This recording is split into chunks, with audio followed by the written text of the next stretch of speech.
ಮದ್ಯದ ದೊರೆ ವಿಜಯ್ ಮಲ್ಯ ಹಸ್ತಾಂತರಕ್ಕೆ ಬ್ರಿಟನ್ ಒಪ್ಪಿಗೆ ಸೂಚಿಸಿದೆ. ಐಡಿಬಿಐ ಬ್ಯಾಂಕ್ನಿಂದ ಸಾಲವಾಗಿ ಪಡೆದಿದ್ದ 900 ಕೋಟಿಯನ್ನ ಅಕ್ರಮವಾಗಿ ವರ್ಗಾವಣೆ ಮಾಡಿರುವ ಆರೋಪದಲ್ಲಿ ಮಲ್ಯ ಜಾರಿ ನಿರ್ದೇಶನಾಲಯದ ತನಿಖೆ ಎದುರಿಸಬೇಕಾಗಿದೆ.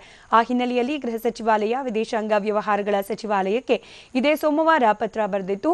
ಪತ್ರ ನೀಡಿದ ಬೆನ್ನಲ್ಲೇ ಇವತ್ತು ಬ್ರಿಟನ್ ಸರ್ಕಾರ ಮಲ್ಯ ಹಸ್ತಾಂತರಿಸಲು ಒಪ್ಪಿಗೆ ಸೂಚಿಸಿದೆ. ಇನ್ನು ಮಲ್ಯ ಹಸ್ತಾಂತರ ಮಾಡೋಕೆ ಸಂಬಂಧಪಟ್ಟಂತೆ ದಾಖಲೆಗಳನ್ನ ನೀಡಬೇಕು ಅಂತ ಬ್ರಿಟನ್ ಸರ್ಕಾರ ಭಾರತಕ್ಕೆ ತಿಳಿಸಿದೆ. ಇದರ ಜೊತೆಗೆ 1993ರ ಮುಂಬೈ ಸರಣಿ ಸ್ಫೋಟದ ಆರೋಪಿ ಟೈಗರ್ ಮೆಮೂನ್ ಹಾಗೂ ಐಪಿಎಲ್ ಹಗರಣದ ಹರಿಕಾರ ಲಲಿತ್ ಮೋದಿ ಹಸ್ತಾಂತರಕ್ಕೂ ಇಂಗ್ಲೆಂಡ್ ಒಪ್ಪಿದ್ದು, ಇದಕ್ಕಾಗಿ ರಾಜತಾಂತ್ರಿಕ ಮಾತುಕತೆಗಳು ನಡೀತಿವೆ ಅಂತ ಹೇಳಲಾಗ್ತಿದೆ. ಇನ್ನು ಎಲ್ಲ ಅಂದುಕೊಂಡಂತೆ ನಡೆದ್ರೆ ಮೂವರು ಮೋಸ್ಟ್ ವಾಂಟೆಡ್ ಆರೋಪಿಗಳು ಕೆಲವೇ ದಿನಗಳಲ್ಲಿ ಭಾರತದ ಜೈಲು ಸೇರಲಿದ್ದಾರೆ.